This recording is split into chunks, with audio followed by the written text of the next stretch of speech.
Hello students. हम समतल ध्रुवित प्रकाश प्राप्त करने की विधियां पढ़ रहे हैं, जिसमें हमने पहली विधि पढ़ी थी परावर्तन द्वारा ध्रुवण, दूसरी पढ़ी अपवर्तन द्वारा ध्रुवण और अब तीसरी पढ़ रहे हैं द्वि अपवर्तन द्वारा ध्रुवण। देखो नाम से स्पष्ट है, द्वि अपवर्तन। द्वि अपवर्तन क्या होता है कि यदि अपवर्तन के पश्चात हमें दो किरणें प्राप्त हों तो वह द्वि अपवर्तन की घटना होती है और इसके लिए हम कैल्साइट क्रिस्टल काम में लेते हैं। तो यदि अपवर्तन के पश्चात दो किरणें प्राप्त हों तो वह द्वि अपवर्तन होता है और इसके लिए हम कैल्साइट क्रिस्टल काम में लेते हैं। तो अब देखो आगे हम पढ़ेंगे निकोल प्रिज्म। निकोल प्रिज्म जो कि द्वि अपवर्तन की घटना पर आधारित है। इसके लिए हम निकोल प्रिज्म के लिए हम द्वि अपवर्तन काम में लेते हैं। ठीक है, तो निकोल प्रिज्म एक ऐसी प्रकाशिक युक्ति है जो कि द्वि अपवर्तन की घटना पर आधारित है और यह एक किरण का पूर्णतः अवशोषण कर लेता है, एक किरण का पूर्णतः अवशोषण कर लेता है और एक किरण का पूर्णतः पारगमन कर देता है।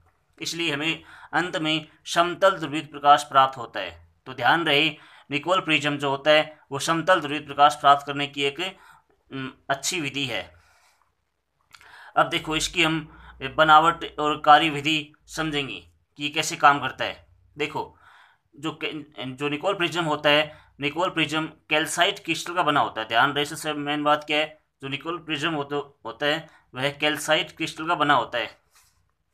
देखो कैल्साइट क्रिस्टल जो होता है, कैल्साइट क्रिस्टल उसमें हमने पीछे पढ़ के आए हैं अभी अभी कि उसमें जो कॉर्नर जो होते हैं उनके जो मान होते हैं, कोणों के जो मान होते हैं वो 71 डिग्री और 109 डिग्री होते हैं। तो निकोल प्रिज्म बनाने के लिए कैल्साइट क्रिस्टल की कोनों को घिस करके काट करके कोनों को 109 डिग्री से 112 डिग्री और एक कोण को 71 डिग्री से 68 डिग्री कर देते हैं। तो इनके जो कॉर्नर्स हैं उनको काट कर घिस करके 109 डिग्री से 112 डिग्री कर दिया और यहाँ से थोड़ा सा काट कर घिस करके 71 डिग्री से 68 डिग्री कर दिया। तो एक कॉर्नर का मान बढ़ जाता है और एक कॉर्नर का मान घट जाता है। एक का तो बढ़ रहा है, एक का घट रहा है। ठीक है, अब देखो इसके लिए हम समांतर चतुर्भुज के आकार का कैल्साइट क्रिस्टल काम में लेते हैं, जो कि CaCO3 होता है। अब आपको पता है कि जो कैल्साइट क्रिस्टल होता है वह भी द्वि अपवर्तन के सिद्धांत पर कार्य करता है। ठीक है, अब देखो जो कैल्साइट क्रिस्टल है वह जो अध्रुवित प्रकाश को दो किरणों में विभक्त कर देता है, दो किरणों में विभक्त कर देगा।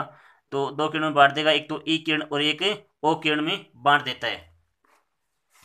तो देखो ये एक किरण का यहाँ पर पूर्ण आंतरिक परावर्तन हो जाता है, एक किरण का पूर्ण आंतरिक परावर्तन पूर्ण रूप से परावर्तन हो रहा है और एक किरण का पूर्ण रूप से पारगमन हो रहा है। ऐसा क्यों होता है? देखो यहाँ पर जो अपन निकोल प्रिज्म बनाते हैं उसके लिए अपन क्या करते हैं कि निकोल प्रिज्म को विकिरण के अनुदिश काट लेते हैं, विकिरण के अनुदिश से काट लेते हैं और फिर काट करके एक सीमेंट आती है कनाडा बाल्सम। तो निकोल प्रिज्म जो कैल्साइट क्रिस्टल है उसको विकिरण के अनुदिश काट करके कनाडा बाल्सम की सीमेंट से जोड़ देते हैं।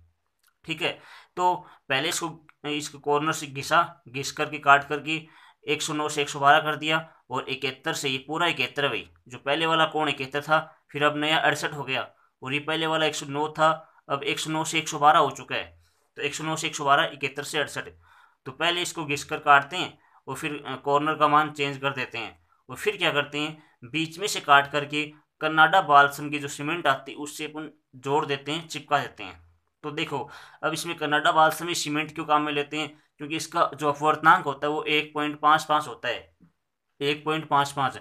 और ओ किरण का जो अपवर्तनांक होता है ओ किरण का 1.658 और इसका जो अपवर्तनांक होता है वो 1.468।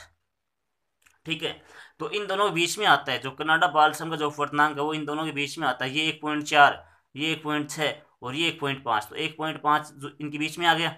तो इसीलिए अपन कनाडा बाल्सम सीमेंट काम में लेते हैं, क्योंकि जो इसका अपवर्तनांक होता है वो ई किरण और ओ किरण के अपवर्तनांक के बीच में आता है। अब देखो इनमें से ओ किरण का पूर्ण आंतरिक परावर्तन क्यों होता है और ई किरण का पारगमन क्यों होता है। तो देखो जो ओ किरण होती है उसका अपवर्तनांक सबसे अधिक है, इसका अपवर्तनांक 1.6, इसका 1.5। तो 6 अपवर्तनांक अधिक हो गया। जिसका अपवर्तनांक अधिक होता है वो सघन माध्यम ज़्यादा होता है, और जिसका अपवर्तनांक कम होता है वो विरल माध्यम होता है। तो इसका मतलब क्या हो गया, जो ओ किरण होता है वो सघन माध्यम बन गया, और कनाडा बाल्सम क्या बन गई, विरल माध्यम बन गई। तो ये विरल माध्यम, यहाँ पर सघन माध्यम। तो जो ई किरण नहीं जो सॉरी जो ओ किरण आती है, ओ किरण वो सघन माध्यम से विरल माध्यम में प्रवेश करती है। सघन माध्यम से विरल माध्यम में प्रवेश करती है। क्यों करती है, देखो भाई, इसका अपवर्तनांक 1.6 है, इसका अपवर्तनांक 1.5 है। कनाडा बाल्सम का अपवर्तनांक 1.5 है ना, और इसका अपवर्तनांक कितना 1.6। तो जिसका अपवर्तनांक अधिक होता है वो सघन माध्यम होता है, और जिसका अपवर्तनांक कम होता है वो क्या होता है, विरल माध्यम। तो ये सघन माध्यम से विरल माध्यम में प्रवेश कर रही है। तो हम एक घटना पढ़ के आए हैं, पूर्ण आंतरिक परावर्तन।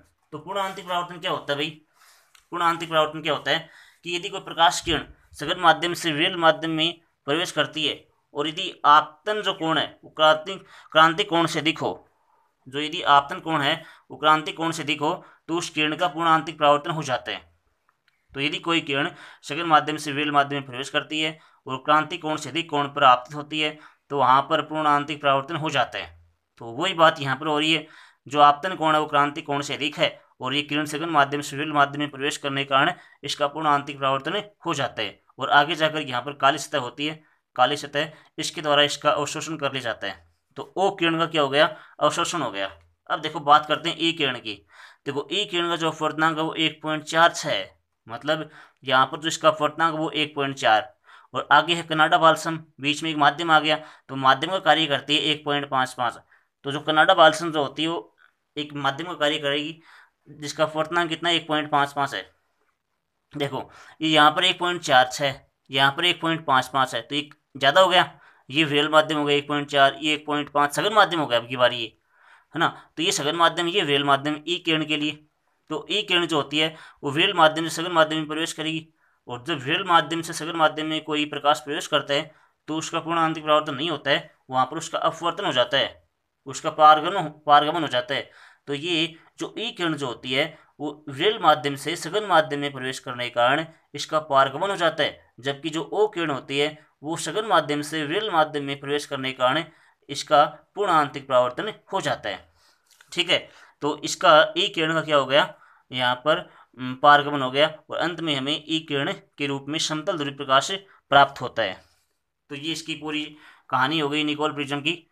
तो पता होना चाहिए भी, जो इसमें मेन बात है वो ये है कि ओ किरण का जो है वो पूर्ण आंतरिक परावर्तन होता है। वो पूर्ण आंतरिक परावर्तन क्यों होता है, क्योंकि यह किरण सघन माध्यम से विरल माध्यम में प्रवेश करती है।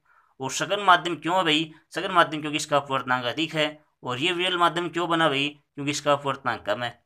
और दूसरी बात क्या है, जो ई किरण है उसका पारगमन होता है। तो ई किरण का पारगमन क्यों होता है भाई, क्योंकि ई किरण का जो अपवर्तनांक है वो कम है, वो कनाडा बाल्सम का जो अपवर्तनांक है वो अधिक है, इसलिए जो है ना वो विरल माध्यम से सघन माध्यम में प्रवेश करेगी। ये इन दोनों की मेन बात होगी। इसको आप पढ़ सकते हो थ्योरेटिकल पोर्शन में। देखो ये है एक ऐसी प्रकाशिक युक्ति है जो समतल ध्रुवित प्रकाश प्राप्त करने में प्रयुक्त होती है, समतल ध्रुवित प्रकाश प्राप्त करने में प्रयुक्त होती है। निकोल प्रिज्म जो होता है वो द्वितीय अपवर्तन के सिद्धांत पर कार्य करता है, ध्यान रहे, द्वितीय अपवर्तन के सिद्धांत पर कार्य करता है, और यह कैल्साइट क्रिस्टल से बना होता है, मैंने बताया अभी अभी। इसमें ओ किरण का पूर्णांतिक परावर्तन होता है, और ई किरण क्या होती है, समतल ध्रुवीय प्रकाश के रूप में प्राप्त होती है। अंत में हमें ई किरण प्राप्त होती है। इसकी बनावट समझ लेते हैं भाई। निकोल प्रिज्म को बनाने के लिए कैल्साइट क्रिस्टल के समांतर षटफलक के आकार का क्रिस्टल काम में लेते हैं। तो कैल्साइट क्रिस्टल का समांतर षटफलक के काम में लेते हैं, जिसकी लंबाई चौड़ाई का अनुपात कितना होता है, 3:1। ध्यान रहे, इसमें जो लंबाई है और चौड़ाई जो है, लंबाई चौड़ाई का जो अनुपात होता है वो 3:1 होता है। इसके किनारों को घिसकर काटकर जो कॉर्नर है, कोणों का मान 71 से 68 डिग्री कर देते हैं, और 109 से 112 डिग्री कर देते हैं। तो अब कैल्साइट क्रिस्टल को बीच में से विकिरण एसी के अंधी से काट करके कनाडा बाल्सम सीमेंट से जोड़ देते हैं, और जिसका अपवर्तनांक कितना होता है 1.55 होता है। और क्रिस्टल की ऊपर और नीचे सतह काली कर दी जाती है। ये वाली सतह और ये वाली सतह क्या होती है, काली कर दी जाती है। क्यों काली क्यों करते हैं भाई, ताकि ओ किरण का क्या हो जाए, ओ किरण का अवशोषण हो जाए। अब देखो नेक्स्ट पढ़ेंगे कार्य प्रणाली।